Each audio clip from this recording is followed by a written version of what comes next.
Greetings everyone. நம்ம டெய்லியும் competitive exam point of வியூவில் ஹிந்தி நியூஸ் பேப்பர் பார்த்துட்டு இருக்கோம்.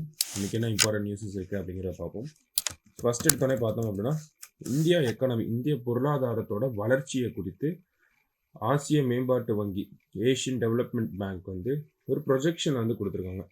ஓகேங்களா? ஸோ ஓவராலாக நம்மளோட எக்கானமி அப்படிங்கிறது 7% க்ரோத் அப்படிங்கிறது இருக்குன்றத நம்ம பட்ஜெட்டில், இன்டர்வியூ பட்ஜெட்டில் நம்ம ஃபினான்ஸ் மினிஸ்டரும் சொல்லியிருந்தாங்க, ஆர்பிஐயும் சொல்லியிருந்தாங்க, வேர்ல்டு பேங்க்கும் சொல்லியிருந்தாங்க. ஸோ அந்த ஒரு விஷயத்த ஏஷியன் டெவலப்மெண்ட் பேங்க் அவங்களுமே வந்து சொல்கிறாங்க. இந்தியாவோட பொருளாதாரம் அப்படிங்கிறது நமக்கு 7% வளரும் அப்படிங்கிறத சொல்லியிருக்காங்க. ஆனால் அந்த 7 to 8% ஒரு ஸ்லோ டவுன் அப்படிங்கிறது இருக்குது. ஓகேங்களா? அதாவது இப்போ நம்ம ஃபினான்ஷியல் இயர் 2023-24 அந்த நிதியாண்டை எடுத்துக்கிறப்ப இந்தியாவோட வளர்ச்சி 7.6% இன் டர்ம்ஸ் ஆஃப் ஜிடிபியில். ஓகேங்களா? அதுவே 2024-25 அது 7% இருக்கும் அப்படின்னு சொல்கிறாங்க. 25-26 7.2% இருக்குது அப்படிங்கிறத சொல்கிறாங்க. அப்போ இந்தியா ஒரு வளர்ச்சி பாதையில் தான் போகிறாங்க. ஆனால் அந்த வளர்ச்சி பாதையில் 6% முன்னாடி இருந்துட்டு இருந்தான், 6.5 6.6 அப்படிங்கிறதெல்லாம் இருந்துட்டு இருந்துச்சு. இப்போ அது என்னவோ ஆயிருக்கு, 7% ஒரு ஒரு அப் அண்ட் டவுன் அப்படிங்கிறது இருக்குது. இது ஒரு நல்ல சைன் தான். இருந்தாலும் ஒரு க்ரோத்தில் வந்து ஒரு ஸ்லோ டவுன் இருக்குது அப்படிங்கிறத ப்ரொஜெக்ட் பண்ணியிருக்காங்க. ஓகேங்களா? ஏன்னா 7.6 இருக்கும். இப்போ இந்த ஃபினான்ஷியல் இயர் நடந்துகிட்டு இருக்கக்கூடிய இந்த ஃபினான்ஷியல் இயரில் 7% வரும்ன்றத சொல்லியிருக்காங்க. மறுபடியும் 7.2% இந்தியா போகும் அப்படிங்கிறது சொல்லியிருக்காங்க. ஓகேங்களா? இதெல்லாம் ஒரு அறிவிப்புகளாக இருந்துச்சு. அதே மாதிரி பார்த்தோம்னா இந்தியாவில் ஃபுட் இன்ஃப்ளேஷன். ஓகேங்களா? ஃபுட் இன்ஃப்ளேஷன் இந்த சென்ஸ் என்னன்னா, நமக்கு இந்த சாப்பிடக்கூடிய பொருட்கள் மீது அதனுடைய விலைவாசி உயர்வு அப்படிங்கிறது கடந்த நிதியாண்டில் வந்து ரொம்ப அதிகமாகவே இருந்துச்சு. அதனால தான் நமக்கு நிறைய ப்ராடக்ட்ஸோட ப்ரைஸ் வந்து இன்க்ரீஸ் ஆகிட்டே இருந்திருக்கும். கன்சியூமர் இண்டெக்ஸ் அப்படிங்கிறதும் நமக்கு இந்த ஒரு இன்ஃப்ளேஷன் அப்படிங்கிறது அதிகமாக இருந்துச்சு. ஃபுட் ப்ரைஸஸில் ஃபுட் இன்ஃப்ளேஷன் அப்படிங்கிறத சொல்லுவோம். ஓகேங்களா? அதனால சாப்பிடக்கூடிய பொருட்கள் மீது விலைவாசி உயர்வு அப்படிங்கிறது இருந்துட்டு இருந்துச்சு. ஸோ அது கொஞ்சம் கம்மியாகும் அப்படிங்கிறத சொல்லியிருக்காங்க. ஓகேங்களா?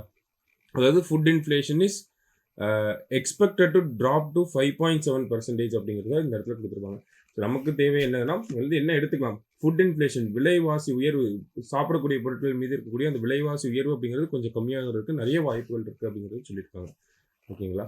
ஸோ இதுதான் இந்த ஒரு ஃபர்ஸ்ட் நியூஸில் நமக்கு சொன்ன விஷயமா இருக்கும். ஓகேங்களா? ஏஷியன் டெவலப்மெண்ட் பேங்க் இந்தியாவோட எக்கானமி எப்படி க்ரோ ஆகும் அப்படிங்கிறத ஒரு ப்ரொஜெக்ஷன், ஒரு கணிப்பை வெளியிட்டிருக்காங்க. அதில் 7%க்கு மேலே க்ரோத் கண்டிப்பாக இருக்கும். இந்த 7%லேருந்து எப்படி 7.1 2 அதில் ஒரு சில ஸ்லோ டவுன் இருக்கும் அப்படிங்கிறத சொல்லியிருக்காங்க. ஆனால் கட்டாயம் 7% அப்படிங்கிறத நம்ம எடுத்துக்கலாம். ஓகேங்களா? ஸோ அதான் நம்ம இந்த முதல் செய்தியில் பார்த்த விஷயங்களாக இருக்குது. மற்றபடி பார்க்குறப்ப நமக்கு வந்து முக்கியமான செய்திகள், எடிட்டோரியல் பேஜ்லேயும் பார்த்தோம்னா இன்றைக்கி முக்கியமான செய்திகள் ரொம்ப குறைவாக இருந்துச்சு. ஓகேங்களா?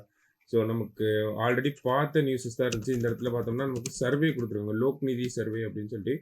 ஸோ இது வந்து தேர்தல் காலகட்டத்தில் ஹிந்து பேப்பரில் வரக்கூடிய ஒரு சர்வே தான். ஓகேங்களா? தேர்தல் சார்ந்து இருக்கக்கூடிய சர்வே அப்படிங்கிறதுனால அதெல்லாம் நம்ம பெருசாக எடுத்துக்க தேவையில்லை. ஓகேங்களா? ஸோ இந்த இடத்துல ஒரு ஃபிலிம் ஃபெஸ்டிவலை பற்றி கொடுத்துருக்காங்க. என்ன ஃபிலிம் ஃபெஸ்டிவல் அப்படின்னு பார்த்தோம்னா கேன்ஸ் அவார்டு அப்படின்னு சொல்லியிருக்காங்க. அதாவது கேன்ஸ் ஃபிலிம் ஃபெஸ்டிவல் அப்படிங்கிறது நமக்கு ஃப்ரான்ஸில் நடக்கக்கூடிய அந்த ஒரு ஃப்ரெஞ்சு அவார்டாக இருக்கும். ஓகேங்களா? ஃபிலிம் ஃபெஸ்டிவலாக இருக்கும். ஓகேவா? இதில் 40 வருஷம் கழிச்சு அதுக்கு முன்னாடி ஒன்று தெரிஞ்சுக்கணும் நம்ம. அதில் வந்து பாம் அவார்டு அப்படின்னு சொல்லுவாங்க. இந்த இடத்துல என்ன கொடுத்துருக்காங்கன்னா டாப் ப்ரைஸ் பாம் டிஆர் அப்படின்னு சொல்லி கொடுத்துருவாங்களே, அதை வந்து கோல்டன் பால்ம் அப்படின்னு கூட சொல்லுவாங்க. ஓகேவா? ஸோ இந்த கோல்டன் பால்ம் அப்படின்ற அந்த அவார்டுக்கு 40 வருஷம் கழிச்சு இந்தியாவோட ஒரு படம் வந்து நாமினேட் ஆயிருக்கு. ஓகேங்களா? மொத்தம் 19 படங்கள் நாமினேட் ஆயிருக்கு. அதில் இந்தியாவை சேர்ந்த ஒரு படமும் நாமினேட் ஆயிருக்கு. ஓகேவா? ஸோ அந்த படத்தோட இயக்குனர் தான் இங்கே கொடுத்துருக்காங்க, பாயில் கபாடியா அப்படிங்கிறவங்க. அவங்க இயக்குன அந்த படம் பேர் all we imagine as light அப்படின்னு சொல்லக்கூடிய அந்த படம் வந்து 40 வருடங்கள் கழித்து இந்த கோல்டன் பாம் அப்படிங்கிற அந்த அவார்டுக்கு வந்து நாமினேட் ஆயிருக்கு. இந்த கேன்ஸ் ஃபிலிம் ஃபெஸ்டிவல்லே இருக்கக்கூடிய மோஸ்ட் ப்ரெஸ்டீஜியஸ் அவார்டுனா எதுன்னு கேட்டிங்கன்னா அதுதான் இந்த பாம் டிஆர் அப்படின்னு சொல்லக்கூடிய இந்த கோல்டன் பாம் அவார்டு. ஓகேங்களா? ஸோ அப்போ அந்த படத்துக்கு அந்த அவார்டுக்கு இந்தியாவோட ஒரு படம் வந்து தேர்வாயிருக்கு. ஓகேங்களா? ஸோ இந்த பாயல் கபாடியா அவங்க தான் வந்து இயக்குனராக இருக்காங்க. பாயல் கபாடியா அவங்க இயக்குன முன்னொரு படம் வந்து நமக்கு 2021ஆம் ஆண்டு கோல்டன் ஐ அப்படிங்கிற அவார்டு இதே கேன்ஸ் திரைப்பட விழாவில் வந்து வெற்றி பெற்றிருக்கும்.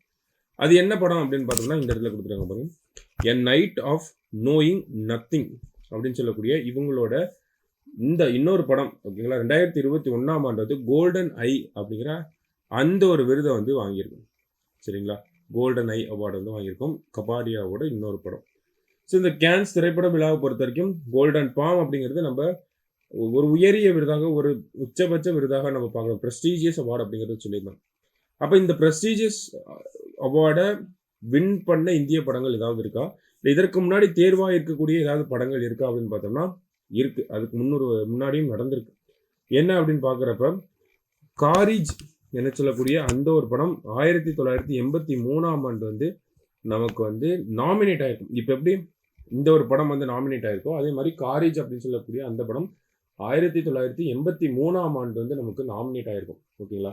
ஸோ 40 வருஷம் கழிச்சு, அதான் சொல்கிறோம், 40 வருஷம் கழிச்சு இப்போ தான் இந்தியாவோட படம் வந்து நாமினேட் ஆயிருக்கு அப்படின்னு சொல்லி all we imagine as light அப்படின்றத சொல்கிறோம்.